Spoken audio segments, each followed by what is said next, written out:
നമസ്കാരം, മലയാളി വാർത്തയിലേക്ക് സ്വാഗതം. പോളിംഗ് ബൂത്തിലേക്ക് കേരളം എത്തിയിരിക്കുന്നു, വോട്ടുകളൊക്കെ രേഖപ്പെടുത്തുന്നു. ഇതിനിടയിൽ KC വേണുഗോപാൽ MPയുടെ ഒരു പ്രസ്താവന വളരെയധികം ശ്രദ്ധേയമാവുകയാണ്. അതെന്താണെന്ന് നോക്കാം. പോളിംഗ് ബൂത്തിലേക്ക് പോകുന്ന ഓരോ മലയാളിയോടും 10 കാര്യങ്ങൾ ഓർമ്മിപ്പിച്ചിരിക്കുകയാണ് AICC general secretary KC Venugopal. ഈ തിരഞ്ഞെടുപ്പ് പിണറായി ഭരണത്തിന്റെ കലാശക്കൊട്ടും UDF സർക്കാരിന്റെ കേളിക്കൊട്ടുമാണ് എന്ന് ചൂണ്ടിക്കാട്ടിയ വേണുഗോപാൽ 10 വർഷത്തെ കിരാത ഭരണത്തിൽ നിന്ന് നാടിനെ മോചനമാക്കാൻ ഐക്യ ജനാധിപത്യ മുന്നണിയുടെ വിജയം സുനിശ്ചിതമാണെന്നും പറഞ്ഞു. BJPയുമായി മറ്റു ചില വർഗീയ സംഘടനകളുമായി സന്ധി ചെയ്ത് എങ്ങനെയും തുടർ ഭരണം നേടാനായിരുന്നു മുഖ്യമന്ത്രിയുടെ ശ്രമം. പക്ഷെ അത് കേരളത്തിൽ വില പോകില്ല, അത് അവർക്ക് മനസ്സിലായി കഴിഞ്ഞുവെന്നും അതിനാൽ ബൈ ബൈ പിണറായി എന്നും KC വേണുഗോപാൽ ഫേസ്ബുക്കിൽ കുറിച്ചു. പിണറായി ഭരണത്തിന്റെ ആ 10 കാലം കഴിഞ്ഞെന്നും ഇനിയൊരു ആപത്തിന് കേരള ജനത നിന്നുകൊടുക്കില്ലെന്നും പറഞ്ഞ വേണുഗോപാൽ അതിനുള്ള 10 കാരണങ്ങൾ അക്കമിട്ട് നിരത്തുകയും ചെയ്യുന്നുണ്ട്.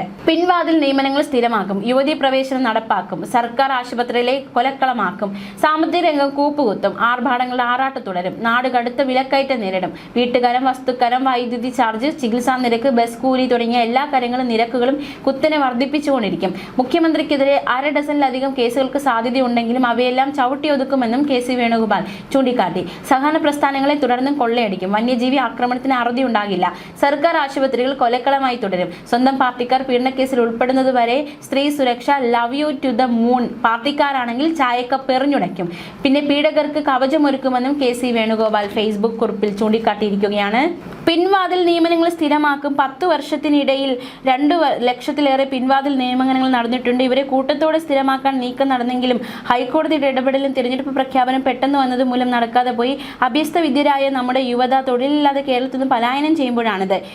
യുവതീ പ്രവേശനം നടപ്പാക്കും. തിരഞ്ഞെടുപ്പിനെ മറികടക്കാൻ ഇപ്പോൾ കൗശലത്തോടെയുള്ള നിലപാടുകൾ ദേവസ്വം ബോർഡും പിണറായി സർക്കാരും സുപ്രീം കോടതിയിൽ നൽകിയിരിക്കുകയാണ്. വിശ്വാസകാര്യങ്ങളിൽ സംസ്ഥാന സർക്കാരിന് നിയമനിർമ്മാണം നടത്താൻ കഴിയുമെന്ന വ്യവസ്ഥ ഉൾപ്പെടുത്തിയിരിക്കുന്നു. നാമജപ ഘോഷയാത്രയുമായി ബന്ധപ്പെട്ട 100 കണക്കിന് കേസുകളിൽ വിശ്വാസികൾ സ്റ്റേഷനിലും കോടതിയിലും കയറി ഇറങ്ങുന്നു. ഉമ്മൻചാണ്ടി സർക്കാരിന്റെ സത്യവാങ്മൂലം സുപ്രീം കോടതിയിൽ എത്തിക്കുകയാണ് നമ്മുടെ ലക്ഷ്യം എന്നതടക്കമുള്ള ഒരു ഫേസ്ബുക്ക് പോസ്റ്റാണ് KC വേണുഗോപാൽ പങ്കുവച്ചിരിക്കുന്നത്. മാത്രമല്ല, വോട്ടിട്ട ശേഷം അദ്ദേഹം പങ്കുവച്ച മറ്റൊരു ഫേസ്ബുക്ക് പോസ്റ്റ് കൂടി, അതായത് വോട്ട് ചെയ്യാൻ ഇറങ്ങിയപ്പോൾ മനസ്സിൽ അലയടിച്ചത് ഈ വരികളാണ്: പോറ്റിയെ കേറ്റിയെ സ്വർണ്ണം ചെമ്പായി മാറ്റിയെ. ആലപ്പുഴ തിരുവമ്പാടി ഹയർ സെക്കൻഡറി സ്കൂളിൽ സമ്മതിദാന അവകാശം അദ്ദേഹം വിനിയോഗിച്ചു. എന്തായാലും വിമർശനങ്ങൾ തുടരുകയാണ്, വോട്ട് രേഖപ്പെടുത്തുകയാണ്, ആർക്കൊപ്പം ജനം നിൽക്കുമെന്നത് ചോദ്യമായി ബാക്കിയാവുകയാണ്. ശുഭപ്രതീക്ഷയിലാണ് സ്ഥാനാർത്ഥികൾ. ന്യൂസ് ഡെസ്ക്, മലയാളി വാർത്ത.